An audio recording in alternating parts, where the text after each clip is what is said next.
it's gone. Like, I don't feel any pain anymore. Alright, so I'm gonna explain why I chose to start sledding. So when you sled, if you look at the motion we're in, from the hip, knee, and the ankle, you can see that there's like a Z formation. It gets the knee over the toe. And when we do this, we get more blood flow circulation to the knee. And there's many studies done on this more recently too. When we train with our knee over our toe, which a lot of it happens under the 90-degree squat level, we get better circulation of the blood. What this does is it helps repair cartilage, ligaments, strengthens joints in the knee. And so I started this because of my knee pain, and so I incorporated sledding, which has done the best for my knee. This should have been the first primary exercise that I did. It should have been, and I didn't do it. But it's all a learning process anyway. This is the best lower body exercise you can do, especially if you're dealing with injury or pain in your knee or in your leg somewhere. This hits the whole lower body, but puts more emphasis on the VMO, which is the teardrop quad muscle. It's one of the four. It stands for vastus medialis oblique.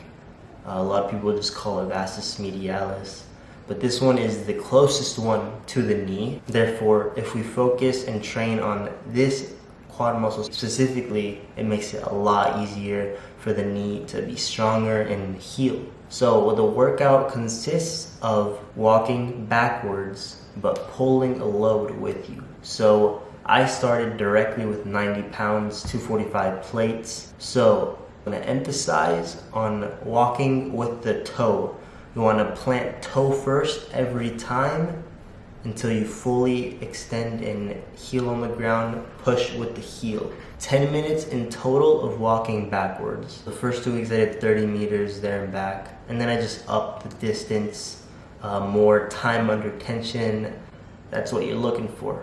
More time under tension to overload your muscles and just build more muscle and strength. So after the 10 minutes are up, we're gonna switch and start going forward. I did 10 minutes of this sprinting. So 10 minutes walking backwards, 10 minutes sprinting forward. But then I learned that you don't want to sprint as much as you walk backwards. Walking backwards is the most important. So I did 5 minutes sprinting. So when you sprint again, you want to emphasize on those toes. You want to push with your toes as hard as you can. And this, it isn't hard. Anyone can do this. Of course, this equipment that I have is probably going to be like $100 just because of the weights. The vest with the rope thing, that costs me like 20 or 30 bucks on Amazon. The weights sell for like $1 a pound. But there's a bunch of different makeshift ways you can get a sled. Usually they have them at gyms already. They have the more professional sleds. Bunch of treadmills, just don't turn it on and start walking backwards. There's even a way you can do it with the resistance bands. Walking up a hill, that's really good. So my goal is to be able to dunk and for my knee pain to be completely gone. Sledding is actually a really good cardio exercise. In 15 minutes of training, I burn anywhere from 200 to 300 calories. So it's a really good cardio exercise. Especially the sprinting part, like that will get you in shape.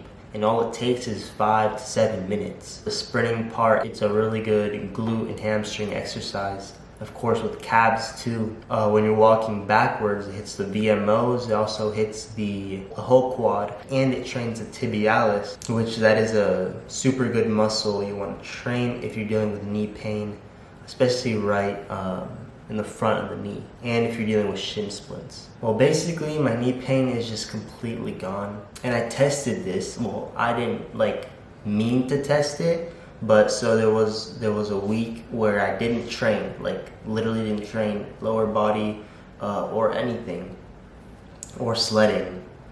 I went to go play basketball, and I noticed I didn't feel any single pain, no swelling. It was completely gone. So that just exceeded my expectation. I thought maybe like it was gonna get better. I didn't know it was just gonna completely go away, like even without a week of not training. Like no pain, no swelling. So yeah, I mean, that's really all I have to say.